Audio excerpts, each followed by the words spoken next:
A short story of creation, as told by a wondrous man's earthly evolutionary travel into a world of wonderland, by René Nadeau. We find ourselves in an era where no one has much time to read books, so I've made this a short but powerful, often with great tribulation, account of my life's educational journey. I hope my story will successfully demonstrate how I, as well as the reader, from shortly after our arrival on Earth, have been deceived. If you may be looking to determine just how the wool was pulled over all of our eyes, as goes the cliché, be careful what you look for, as you just may find it. This could possibly be the most important story you will ever read at any point in your lifetime. In a world we've been so conditioned to trust and accept, without exception, most, if not all, might believe that this could ever happen to anyone, let alone that it may have unknowingly happened to them. If you decide to begin this ride, I would please ask that you take it all the way to the end. Mind-opening information is inside that your life depends upon, and it's not anything you'd expect. Okay, let's begin this ride into that beautiful sunset on the horizon. Chapter 1.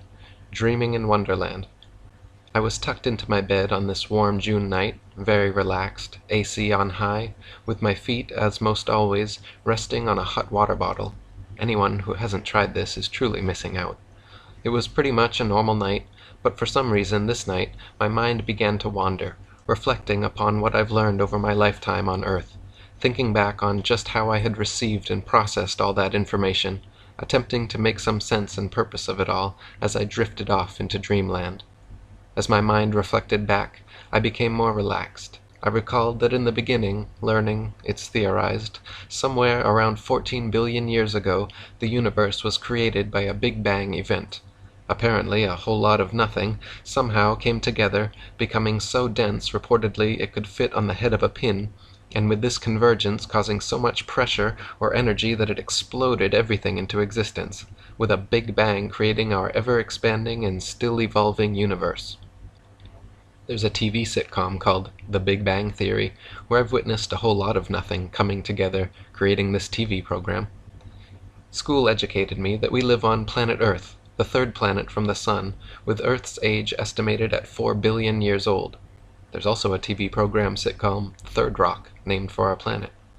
And that our planet is still forming with its 7 continents continuously shifting on tectonic plates, floating on beds of molten rock, with Earth's core believed to be a huge round ball of molten nickel, with oceans created by giant comets impacting the Earth over billions of years, delivering trillions of gallons of water and filling the seas. From as early as I can recall, I took great interest in all history, especially yearning for answers of just how we all came into being. School educated me that dinosaurs reportedly roamed our planet Earth long ago and were believed to have become extinct about 60 million years ago through some kind of cataclysmic catastrophe, possibly a large asteroid colliding with Earth somewhere near the Gulf of Mexico, drastically changing Earth's environment. The resulting climate change then made way for humans to evolve from small warm-blooded mammals or rodents. That brought about our closest ancestors, estimated to have appeared about 6 million years ago, proceeding to evolve into modern humans 200,000 years ago. I recall in science class learning about Charles Darwin, who wrote a book, at that time a very controversial book, in the 1850s, called Origin of Species, where his studies of nature led him to conclude all life had evolved by way of natural selection, adapting and evolving in order to survive in their ever-changing environments, or else become extinct. Through his theory of evolution, Darwin theorized that humans had evolved possibly from one-celled organisms all the way up the evolutionary ladder, taking millions of years, with primates being our most recent ancestors, slowly evolving, and even still evolving, into who we are today. This evolution theory, combined with the Big Bang theory, was instrumental in my now being led to believe man evolved from primates, with the universe created by some kind of random Big Bang event, creating everything. I was raised Catholic, attending church services with my parents each and every Sunday. I would often make extra efforts to pay attention, but never recall anything making any real sense. Also, in not finding any credibility in the Adam and Eve creation story, I was left in search of answers. In the absence of any better explanation, as time passed, all this information assisted me in forming my understanding of the creation of life, leading me to my core beliefs as a devout atheist. to the point that if anyone even suggested there's a creator or a god, they were believing in fairy tales. In my early youth, I recall always craving to be informed of world events. With very few black and white TV channels broadcasting, our family religiously watched the 6 o'clock network news programs. Newspapers and my favorite magazine, National Geographic, were always at my fingertips. The space race was constantly in the news. I recall oftentimes our news networks would report that we couldn't trust Russia's state-controlled news media, highlighting that USA news reporting was unlike foreign news outlets, being our news media was free, honest, and truthful. We learned to have faith and trust in our free press, always reporting truth, even if and when US test rockets exploded on their launch pads. I have a memory of being in first grade as the teacher wheeled in a huge black and white TV. Having a TV in school was a big deal, not something I'd ever seen in school before. I still recall my teacher explaining to another teacher just how important it was for our class to witness our first astronaut, John Glenn's historic Cape Canaveral live liftoff, intent on orbiting Earth for the very first time. I recall being 8 years old in 1962 watching JFK announce our national goal of landing a man on the moon by the end of the decade. My dad and I would often speculate on just how NASA could accomplish this monumental moon landing feat.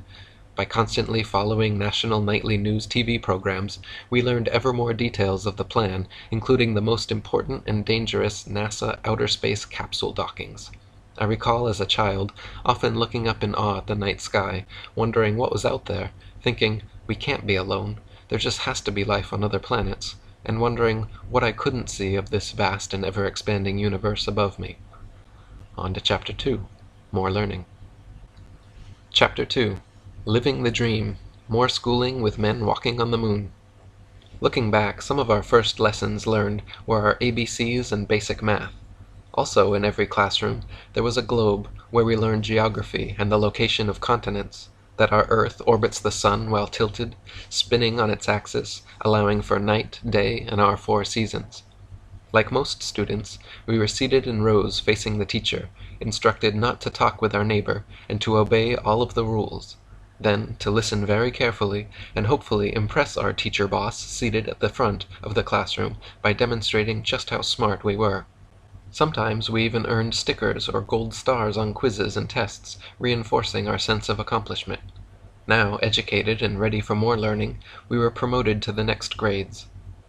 I recall one of my first history lessons. In 1492, Christopher Columbus sailed the ocean blue. With all educated people of that era knowing they lived on a sphere, it was Christopher Columbus's arduous task, prior to leaving on his New World quest, to convince all of his ignorant crew that it was impossible to fall off Earth's edge, because the Earth was indeed round.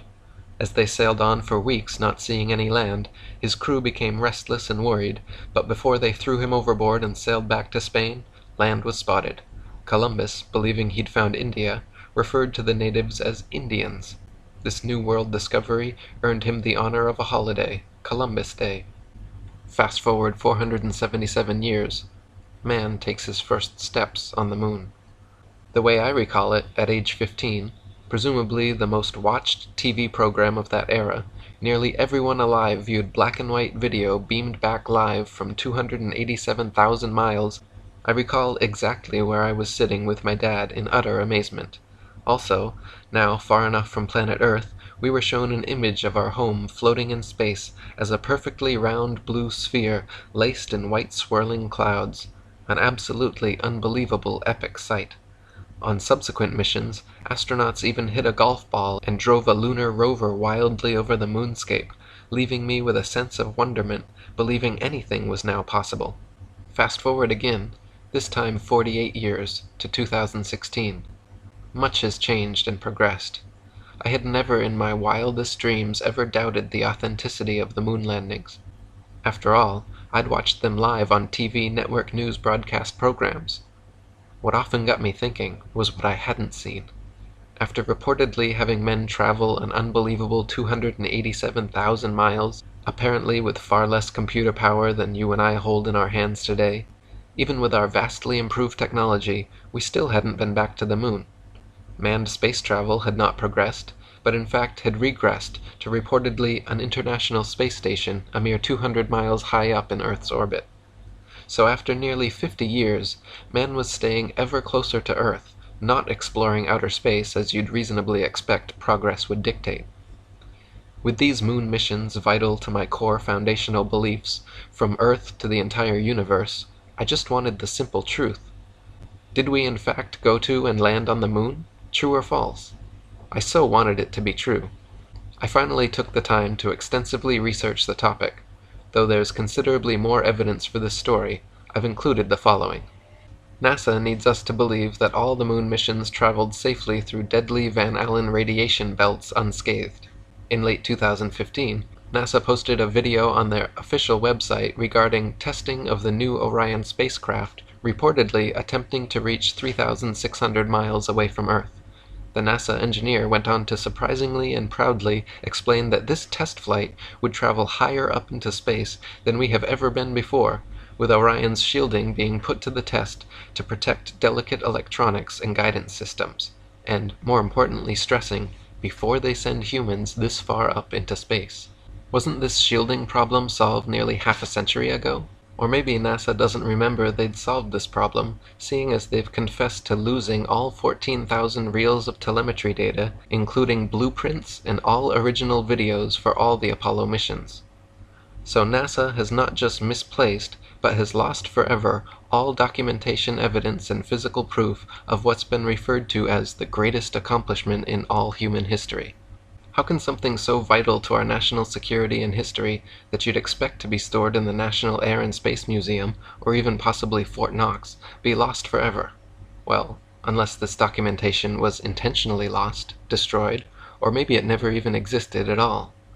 As a side note, last fall I witnessed presidential candidate Bernie Sanders in a debate response, in order to make a point, accentuating the impossible, said, "It's like they're going to go to the moon. It just ain't going to happen." Also telling, when viewing astronauts Buzz Aldrin and Neil Armstrong's moon mission interviews, their body language appears not at all consistent with truth-telling. I'm no expert, but I believe I've developed a good feel to know if someone is telling the truth. The bottom line? In the absence of any physical proof, expected space exploration progress, including overwhelming and NASA-admitted obstacles, the only reasonable conclusion is, the moon missions were apparently staged Cold War propaganda stunts, reported by our trusted news media as actually happening, rumored to have been produced by the famed director of the 1968 movie 2001: A Space Odyssey, the late Stanley Kubrick. If it were at all possible to travel to the moon, after nearly half a century, NASA would surely have a simple HD camera positioned on the moon, aimed back at our Earth, or even moon bases by now, showing planet Earth spinning 24/7 in real time. They could even sell advertising on it. I know I, like many, would have a dedicated screen on constantly for our spinning planet Earth. We've been led to believe we have seen photos of the Earth from space. The opposite truth is, there are no actual photos and/or real-time, real videos of Earth. Each year, NASA publishes new Earth CGI special effect images, remarkably with the continents drastically changing size and location from year to year. Reasonable expectations suggest oodles of real-time actual videos and selfie photos of planet Earth being available. Again, it's so often what we don't see that's so important to begin finding the truth. If you take the time to look, there's so much more evidence indicating our moon missions were no more than a Hollywood science fiction production. What I found shook the very ground I stand on, and this unprecedented deception is just the tip of the iceberg of revelations to follow. On to the next, extremely cold, Chapter 3. Chapter 3. From the Moon to Antarctica and Beyond. So, now feeling disillusioned and betrayed in discovering our moon missions were all staged but shown live on TV network news programs as actually happening, I began to wonder what else might need to be looked at more closely. Knowing very little about Antarctica, I decided to research it. We've been led to believe Antarctica is a massive frozen continent covered in ice, located at the very bottom of our planet Earth, of no real interest except for a few scientific outposts. The opposite truth is the apparent reason we don't hear much about Antarctica is because of its very great interest and cordoned off similar to Area 51. My research turned up that highly respected explorer Admiral Richard E. Byrd visited Antarctica several times. His last two expeditions were codenamed Operation High Jump in 1946 and Operation Deep Freeze in 1955 and 56, the details of which remain classified. Upon his return in 1956, he happened to do a live television interview, presumably under national security restrictions, and briefly went on to say Antarctica was the last great bastion of untouched natural resources, such as coal, oil, and other valuable elements. He indicated they had discovered a 10,000-foot-high mountain range as well as unexplored land beyond the South Pole, not covered by ice, the size of North America. These discoveries were quite astonishing. Admiral Byrd died at his Beacon Hill, Massachusetts home of a reported heart ailment in 1957, somewhat mysteriously. Antarctic exploration reports. There are none. No further publicized Antarctic expeditions. Antarctica became restricted to only those with national security clearances. Next, the United Nations Antarctica Treaty, signed June 1961, that won't even come up for discussion until 2040. A treaty no country has ever broken or fought over, making Antarctica off-limits to everyone and patrolled by the UN International Military, keeping out all unauthorized personnel. After schools and media this time became nearly completely silent about Antarctica, including the reported discovery of new land on Earth. I began to wonder more about what they may not be telling us, leading me to begin questioning and researching other information learned in school. What I found shocked me. We have been led to believe the Earth is a perfectly round blue sphere with water sticking to it, spinning at 1,000 miles per hour in orbit around the Sun, traveling 67,000 miles per hour, with our entire solar system traveling at 500,000 miles per hour around the galaxy, and the entire galaxy hurtling through space, resulting from the ever-expanding Big Bang-created universe. The opposite truth is, better make sure you're sitting down. Shockingly, the Earth is flat and stationary, potentially covered by a solid dome firmament, as described in the Bible. Our flat Earth appears to be surrounded by an ice wall, estimated at 200 feet plus in height, encircling the entire flat Earth plane. I know, that may bring about the question, why hasn't someone just gone over the 200-foot ice wall to take a photo of the dome? Well, because the international military will stop you, thanks to the 1961 UN Antarctic Treaty's no-fly and no-sail zones firmly in place to protect this earthly secret. So before you say what you may be thinking, I know Earth can't be flat. I trust I live on a blue spinning sphere. It has to be true. Why would they lie or hide this? Which is exactly how they've programmed you to react. Stop. Please step back and critically think for a moment. The question isn't why would they lie? The question is, why would they tell us the truth? If land and knowledge are wealth and power, why would the elites and governments share it with the peon slave masses who they openly state they want to depopulate? One of the hardest, if not the hardest, psychological undertakings anyone will ever attempt in their lifetime is to have an open enough mind to consider new information contrary to their unquestionable beliefs. Then, to become self-aware enough to recognize the need for and the importance of questioning their foundational understandings of the Earth. Why? Because this foundational lie is locked into our psyches at the onset of our instinctual childhood thirst for information. You're as sure of where you live on planet Earth, the third rock orbiting the Sun as a speck in the vast universe, as where your house is located in your neighborhood, or the nose is on your face. Now in your mind, like I once believed, there's no need to question it. With schools educating us that the Earth is beyond any doubt a spinning blue sphere as determined by geniuses over 500 years ago, along with Christopher Columbus proving Earth as round. Yes, Earth is thought to be round, but round like a dinner plate, with a 200-foot-high ice wall holding in the oceans. In essence, we have all unknowingly been made members of a worldwide fundamentalist cult religion, our minds controlled since near birth by the high priests within NASA and media. We are educated into believing this is an unquestionably true fact, more than just about any other fact of life, that our Earth is absolutely, positively a spinning round globe, and, trained also to know that anyone questioning this unquestionable truth is a total fool for dismissing the obvious. We've been led to believe when someone breaks with the program they're often referred to as a conspiracy theorist, a code word for those under mind control, triggering the discrediting of anything and everything the person, now a nut job in your mind, may question, suggest, and or uncover that goes against the official programming and story provided by the system. The opposite truth is, we have all been lied to. Please, just for a moment, attempt to put aside all of what you believe you know about Earth. Just for starters, ask yourself these two questions. What proof do I really have that I live on a ball-shaped spinning planet Earth? According to NASA, Earth is spinning at 1,000 miles per hour while traveling 67,000 miles per hour, the speed of a bullet, in orbit around the Sun, and hurling through space at 500,000 miles per hour, all from the Big Bang. Rely upon your senses. NASA tells us we are spinning, but our experience is we feel no movement at all. Do you know when you're spinning or moving? 2. Again, why isn't there a simple HD camera positioned on the moon showing a selfie of planet Earth spinning in real time for all to see after nearly 50 years? Ask your congressman to answer, as God is his or her witness, if we truly went to the moon. See if you get that deer in the headlights look. And why in 2016 there's no HD camera on the moon aimed back at planet Earth. We reportedly have a rover on Mars with a camera sending pictures back to Earth daily of the Mars landscape, when even NASA admits they can't go safely higher than 400 miles into space. I guess we landed on the moon and have this rover on Mars by magic. Also, Earth is reportedly covered by 70% water, always finding its lowest point. There's a reason why the ocean is called sea level and not sea curvature.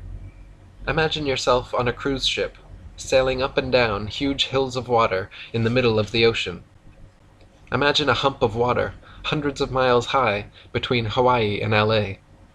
Imagine people in Australia standing upside down in the rain. Imagine rivers flowing uphill.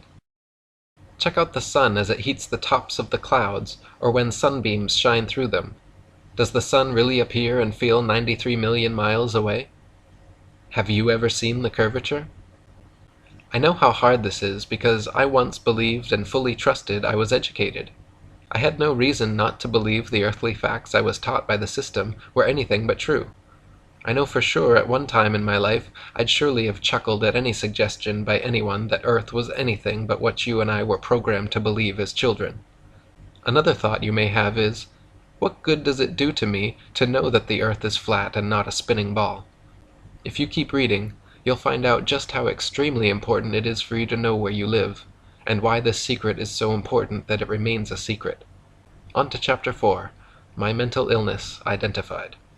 Chapter 4, Global Mental Illness. I've recently and proudly been able to self-diagnose one of my mental illnesses, and I'm happy to report with self-therapy I'm on my way to a full recovery. Flat versus spherical Earth, I believe, is a form of widespread global mental illness contributing to declines in everyone's overall health. As an ordinary, critical-thinking human being, I have come to the conclusion that this mental illness should be identified as Round Earth Taut Anal Retention Disorder Syndrome, or simply retards, as determined by evidence that retarded my own eyes, preventing me from seeing the plain truth on the horizon, victimized by indoctrination experiences that all student inmates have been subjected to. If you feel the urge to dismiss what I've suggested about Earth, please keep in mind that it may be you, believing you're so educated, that it is you claiming to know everything, relying solely upon what the system that controls us told us. As indicated in my introduction, most, if not all, may not believe that this could ever happen to anyone, let alone that it unknowingly happened to them. But it surely did. It happened to all of us. You may be shaking your head, thinking that I must have lost my mind. The opposite truth is, I've recently recovered my mind, after unknowingly suffering for decades from full-blown retards, after putting trust back into my own senses and remaining critical thinking skills. Symptoms of full-blown retards may include dumbed-down, indoctrinated consumer debt slave, brainwashed, defending the very system of lies embedded in their minds since near birth that enslaves them, programmed to blindly trust all facts reported from a presumed trusted source as unquestionable truth, conditioned to ignore new information suggested by anyone that goes against their programming, even to go so far as ridiculing and ostracizing them. So comfortable and trusting of the system, they are unable to see any reason to seek out the truth about Earth. The bottom line? The retards in recovery is recovering from believing in fairy tales, much akin to a child in denial after finding out their parents were lying about Santa Claus. These early and formative years are crucial stages in understanding just how the world works. But now the child is forced to face the reality that their trusted parents lied to them.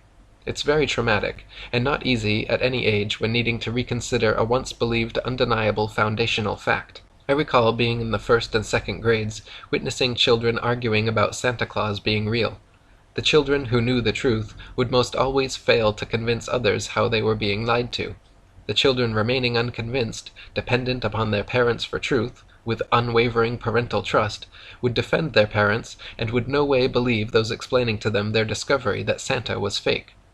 Most children, I suspect, when first realizing the truth, were resistant to accepting that they were being lied to by their trusted parents, thinking, why would they lie?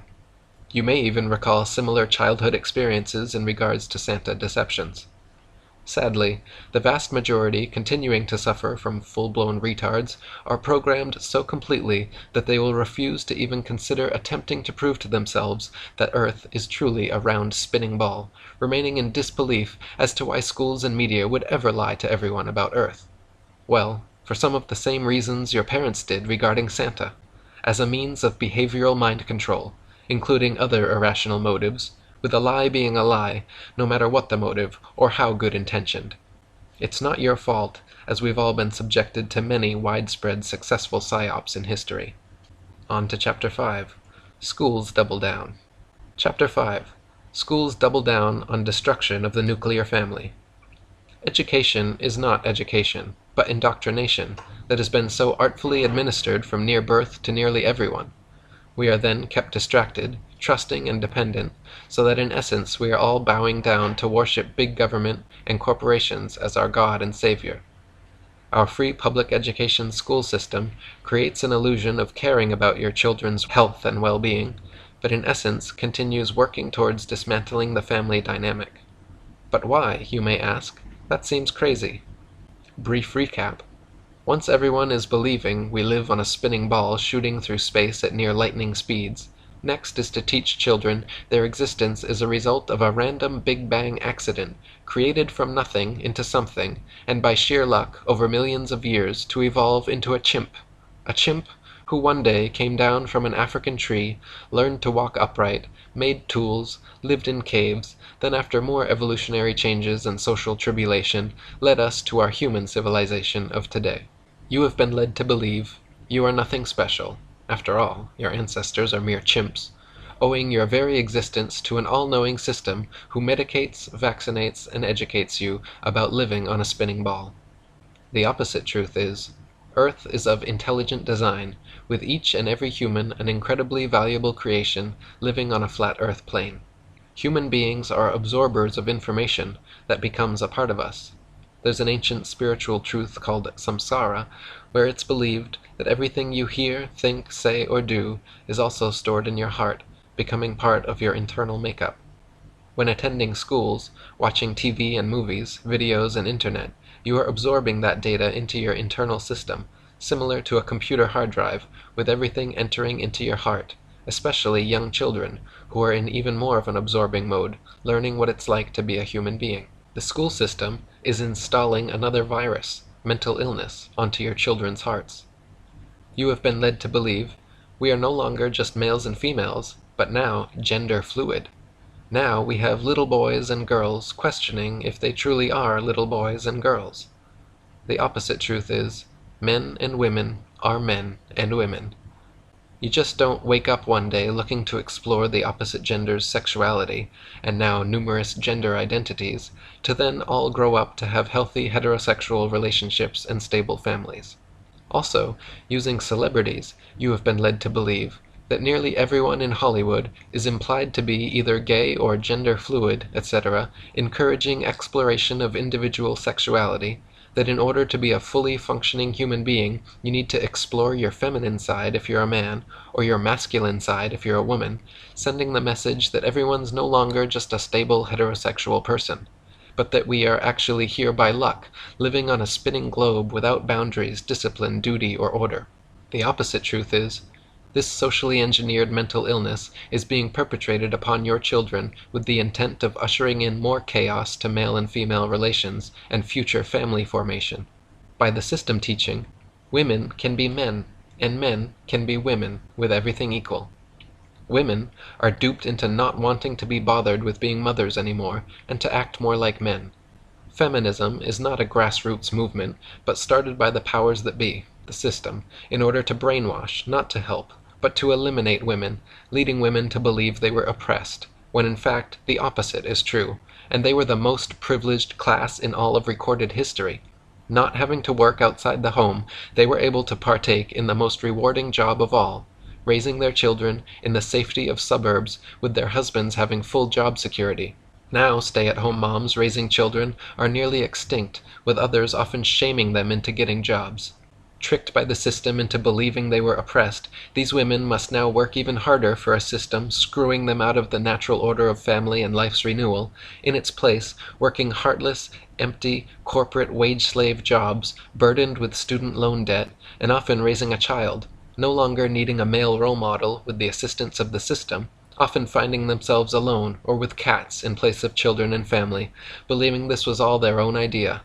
They have no clue what hit them, but will defend the very system that now enslaves them, as their fertility expires, often ending up lonely, highly educated, brainwashed, highly medicated, highly in debt, depressed, expiring cat owners, with litter boxes to clean, duped again that they can do anything, only to find themselves having to do everything, ending up with nothing but cats rubbing against them and dogs humping their legs, sagging, fading tattoos, and a lifetime of rainbows of unnatural hair dye, the likes of scary circus clowns, of blue, green, red, and orange, unattractive to men, and more dates with Ben and Jerry, including Dr. Feelgood, in order to distract them from the reality of failure. With all these created movements of fat acceptance, debt acceptance, STD acceptance, abortion acceptance, birth control acceptance, age acceptance, poor health acceptance, diabetes acceptance, etc., it all boils down to death acceptance. Women are being liberated right out of existence, with the system knowing the way to control anyone's mind is to lead them to believe they're free and liberated when they're not, and thereby reducing the population. Sadly, women are no longer in control of their minds and failing to see the obvious on the horizon. Men are being conditioned that masculinity is no longer a desirable trait, with everyone equal, and encouraged to act more like women, trending towards being conditioned to live more of a metrosexual lifestyle, even taught by the system and media that they can grow up to be women. In its wake, such men are becoming less and less attractive to women. Women acting like women are increasingly ever more difficult to meet, instead acting more like drag queens, causing increased rejection from men's attempts to meet them. This, along with most of the good-paying manufacturing jobs gone forever that gave men agency, has caused men's instinctual drive to provide and protect to greatly diminish, and for them to no longer have resources and/or status to attract a woman. The men that do have resources are in ever greater numbers unwilling to enter into marriage contracts or even relationships with women, as that leaves them vulnerable to financial and emotional destruction. Women are also in ever greater numbers becoming no longer attractive to men. The fat acceptance movement has tricked women that poor health, tattoos, and circus clown appearances is the new sexy, and that it's all men's fault in not finding them attractive. It has been insanely vocalized in media that men should love every inch of an obese woman's unhealthy body. This would be like having a male bum sitting on a street corner holding a sign up attempting to attract women saying, "You should love me for every penny I have." Marriage has been made unsafe ground and a recipe for total financial and emotional destruction. No-fault divorce laws have given preference to women in a life's contract, including family courts are most always in favor of women, while enriching lawyers and judges, where on a whim a woman can toss a man out of his own house, have his children taken away, and then be forced to pay child support. Men are conditioned that relationships with women are now to be avoided, with movements encouraging them to just go their own way, the ones that do choose to swim with the sharks, practicing catch and release. Many men now never leave home, watching internet porn and playing video games in their parents' basements. Family life is put on hold or never happens, leading to failure to be able to pair bond with women to produce the next generation. This leads to death and failure as a result of both men and women being unable to see the obvious on the horizon. The system is hell-bent on destroying the nuclear family. Increasingly exerting ever more control over a population they intend to greatly reduce by controlling their minds, dividing and conquering us in ways we never saw coming, and we still don't see happening. The U.S. population continues steadily falling below replacement levels, with fertility rates at all-time lows, and single mothers giving birth to 40% of all babies born. Do you hear the system ringing any alarm bells to promote increased birth rates and marriages? No, but you may hear champagne bottles popping in the elite circles, celebrating success of peons unknowingly educated, brainwashed, right out of existence. Check the falling fertility rates for yourselves. Better yet, look around you. How many of your children, versions of you, do you see? Any? The intended result? Make men and women less and less attracted to each other. Accelerate the total destruction of two-parent nuclear families' godlike ability to create and nurture new life and healthy family values by example. Socially engineer away a mother's job of teaching children how to love and a father's job of teaching them how to become adults. It is being dismantled in front of our eyes by a system molding children's thoughts and beliefs with insanely confusing messages and foundational lies. On to Chapter 6. Schools making us ill. Chapter 6. Schools promote a lifetime of debt, making us ill, and more. Schools are often criticized for their inadequacies, but on the contrary, schools have achieved remarkable success. Parents, products of the system, are so conditioned that they seek out perceived better schools for their children to help ensure they'll receive even more enhanced mind control conditioning. Illusions of truth, trust, and facts are all built upon the foundation of the globe myth, making way for any misinformation to follow, easily accepted by an unquestioning, mind-controlled population. Fully transformed into unquestionably believing everything and anything disseminated from the perceived trusted corporate media source, now instinctually conditioned to dismiss anything contrary to any official story reported in the news media. So even if someone says, "Hey, that just doesn't look right. Did that event really happen?" the correct answer always has to be, "Well, of course it did. We saw that reported on a TV news program. What's the matter with you anyway, you moron? Get with the program." Trusting in the system, students are also taught to eagerly go deeply into student loan debt, in bondage for decades, for what they perceive as vital higher education, all in the absence of any guarantee of finding well-paying jobs, oftentimes ending up deeply in debt, working at low-wage jobs as feudal slaves. Now, with even fewer resources to start families and have children. The consumerism slave graduate learned, like it? You don't just want it, you need it. Go ahead, buy it. Buy it now. Can't afford it? Here's your credit line. Enjoy yourself. Life is short. Have fun. You are all that's important.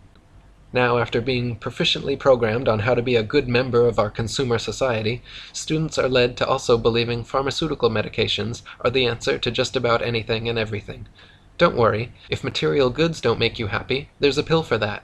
Eat, drink, and be merry. We have a number of pills for that, and some insulin as well. Can't find a job paying a living wage, or a husband or wife? We have pills for that. Can't get it up? Man, do we have pills for that. Again, don't worry. You no longer need or want the responsibility and burden of having and raising a family. Explore your sexuality. Today a man, tomorrow a woman, next day maybe both. Gender is just a social construct. Choose the public restroom that fits your mindset for today. You only live once. Live for your enjoyment. Take selfies all day. It's all about you. We'll take care of you when you get sick and old. No need for an extended family or any family at all. The system's here just for you. The message? Promoting gluttonous, narcissistic, irrational consumerism, debt, and confused sexuality. Led to believe, to be happy is to be distracted, medicated, and surrounded with material goods, to neither care nor realize you've been rendered a mindless slave. The opposite truth is, now rendered too distracted to even think about the absolute most important, challenging, and fulfilling part of life, creating and nurturing new life back to the earth, your success, your legacy. Result? Any children that happen to be born are destined to become even more controlled by the system. The population continues falling, unknowingly placed under a spell of free public education and media, no longer in control of their own minds, Unable to see the obvious, they've eliminated you forever by controlling your mind and the minds of your children. They've made it all about you, and it all ends with you. Chapter 6.1 Our Economy Today as We Age. Since we manufacture very little here in the USA anymore, something needs to drive our economy. It might as well be health care for ailments resulting from consuming poor and/or GMO diets and who knows what else. Under the illusion of health, doctors trained by the system are now looked upon as gods or high priests of the system. They are to provide you a longer life as they proceed to prescribe poison pharmaceuticals and vaccinations that may affect you who knows how badly, from liver damage, memory loss, to cancer with endless possible side effects, etc. Meanwhile, the food industry, encouraging mass consumption resulting in obesity and being hooked on food that destroys your body's ability to make insulin only to end up with diabetes, knowing the inevitable pharmaceutical gods, mouths are watering, set up to care for all those brainwashed consumers who won't be able to live without them. Similar to a corner drug dealer of the past, there to sell you what you can now no longer live without. The system, again just for you, is searching for cancer cures, not for prevention, and knowing in advance there will be an ever-increasing demand, keeps cancer treatment centers popping up everywhere to meet the upcoming known demands. Only a society given all the opportunities and encouragement to make itself ill in every way needs a massive healthcare system. Again, the system caring about you is an illusion. We are being lied to on a scale that's off the charts. The bottom line is, for their bottom line, and also to put you through the agony of barbaric treatment with high-priced powerful chemicals for as long as possible before you die. They've even made giving birth unnatural, oftentimes becoming an ever more risky and profitable and ghoulish prospect, with C-sections ordered by your trusted doctor becoming ever more common. For those who do live a long life, the end of life oftentimes finds a way to again be unnatural, sedated with pharmaceuticals, starved, and dehydrated to your last struggling death breath. The message, again, don't have children because this is a horrible, painful, meaningless, consumer-driven, debt-burdened life from beginning to end, and just not worth it. On to Chapter 7, 7th inning stretch, and so much more. Okay. I know there's been oodles of earth-shattering information put forward. Please stand up and stretch. Take a deep breath, because what I'm about to share with you may even be more shocking than learning of our flat Earth. Chapter 8. Top of the 8th inning. Batter up. Here's the wind-up and the pitch. I once saw this on a bumper sticker long ago. The brainwashed never wonder. And I didn't exactly know or realize what it meant back then. Believe it or not, and like it or not, as you now know, it has become apparent to me we're all confined here in a totally enclosed biospheric system planetarium, Earth of unknown size and shape, created by intelligent design. Kind of like, why would schools teach a curriculum of theory of evolution versus creationism? Why not both? Because creationism is not part of the programming, contradicting students' indoctrination of a spinning ball Earth rocketing through space and time. With them, monkeys' uncles, as passengers, now assigned a set destination, with no children of their own ride with them, being when the ride you believe you're spinning on while taking selfies is over, you exit the ride by stepping off, gone from Earth. Next stop, hell. It's similar to misinforming people seated in an amusement park ride, set up and appearing to rapidly spin separately while whirling around at super speeds, even though they experience and feel nothing, are told that the ride has actually been underway since they arrived, and they just hadn't realized it. I, like you, was convinced for the better part of my life that this was true. This foundational belief that we all live on a spinning ball Earth makes way for our big government god to be worshipped as a false idol, then forced into paying tribute to that very system that keeps us all unknowingly brainwashed. Led to believe, from schools, that intelligence rests upon accepting, absorbing, and regurgitating information presented, confirming successful programming installation. So brainwashed, trusting, and dependent upon our educational systems, parents, being products of that same system, eagerly offer up their children's minds for programming shortly after their arrival on Earth. With the message, to resist is not only futile, but insane. The population is harshly punished into submission until accepting the programming one way or the other. The opposite truth is you're left with two choices. You can be true to yourself, ask questions, find real answers, and break free from your programming, spread the truth about Earth far and wide, at the risk of being ostracized, knowing that when attempts to expose the flat Earth to programmed, controlled minds are made, they'll vehemently resist. Programmed so well to know what they think they know as undeniable truth about the Earth, Moon, stars, and Sun, that even if they could question their programming, they're unable to see any benefit for them to do so, because they're perfectly happy in experiencing comfort and contentment while unknowingly on a path to extinction. Or, 2. You can be true to yourself, ask questions, find real answers, and break free from your programming. Seek out truth and meaning of our existence for yourself only, sharing with a select few that may be ready and or deserving enough to begin to be deprogrammed, knowing that those who walk amongst you are mostly, hopelessly, brainwashed, with many doomed to ultimate life's failure, and living your life, continuing to seek paths to the truth about our Earth and Creator, while being a creator yourself by having as many children as you can support, teaching them to rise above all the lies, distractions, and temptations of consumer gluttony. I guess one of the biggest dilemmas is what, when, and how do you tell your children? When and if you hopefully seek out the truth about the very ground we walk on? Do you tell your children all of what they're learning in school is BS, and while attending school to do it in a mode of suspension of disbelief? Do you withdraw them from school to homeschool them, knowing it will not prepare them for the world of deception we live in? Do you advise them to listen even more carefully in absorbing the programming entirely, and maybe, just maybe, they can become an astronaut, if they have the right stuff, selected for a possible upcoming mission to Mars, for a starring acting role, playing the part of a pathological liar? Do you flat out tell them the flat out truth about our flat Earth, and that they have been under mind control, with everything they have been told, have learned, and will be taught are lies intent on keeping them from reproducing? Will they even believe you? That, my friends, is all up to you to handle and figure out. It brings tears to my eyes that life is nothing like we have been led to believe. Those in control of our minds have convinced us that we all live on a painting of a spinning ball. It's been said, the bigger the lie, the easier it is to believe. Sadly, believing the biggest lie ever told in all of human history has resulted in the masses' total loss of control of their mind, body, and spirit, a loss so complete that many will never even realize they have lost it. On to the 9th. Final thoughts. Chapter 9. Some final thoughts. Bottom of the 9th inning. Sadly, as I confessed in Chapter 1, I was led into becoming a devout atheist, zombie troglodyte, victim of my schooling indoctrination, reinforced by media, educated with BS and false earthly facts. Somehow breaking free from the master programming that stuck just enough, keeping me in the dark for decades, leaving me embarrassed that I didn't question all learned basic earthly facts I was led to believe sooner.